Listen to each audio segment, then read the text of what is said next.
ইসলামী bank news top 10। হত্যা মামলায় সাবেক জনপ্রশাসন মন্ত্রী ফরহাদ হোসেন গ্রেফতার, আদালতে হাজির করে রিমান্ড চাওয়া হবে আজ।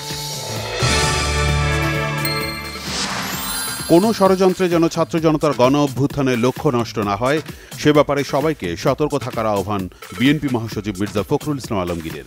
দেশকে সত্যিকার অর্থে গণতান্ত্রিক রাষ্ট্র হিসেবে গড়ে তোলার প্রত্যয়।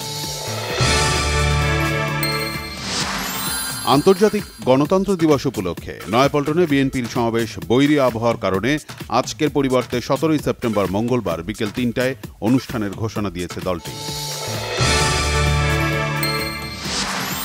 আজ থেকে পোশাক কারখানা চালুর পর নতুন করে অস্থিরতা তৈরি হলে শ্রম আইনের 13(1) ধারা অনুযায়ী অনির্দিষ্টকালের জন্য সব কারখানা বন্ধ করে দেওয়ার হুঁশিয়ারি পোশাক মালিকদের।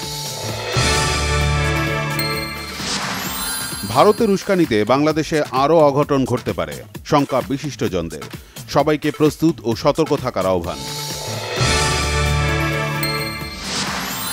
সঠিক অর্থনৈতিক সংস্কার হলে বাংলাদেশে মার্কিন বিনিয়োগ বাড়বে, আশা যুক্তরাষ্ট্রের।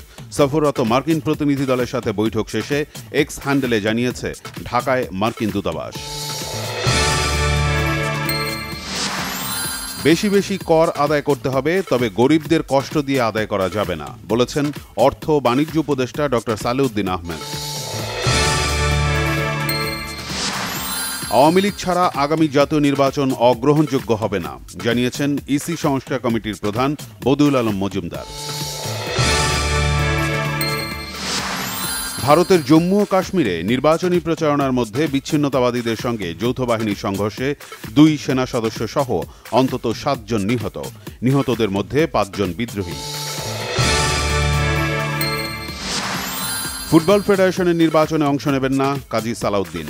26 অক্টোবর নির্বাচনের তারিখ ঘোষণা।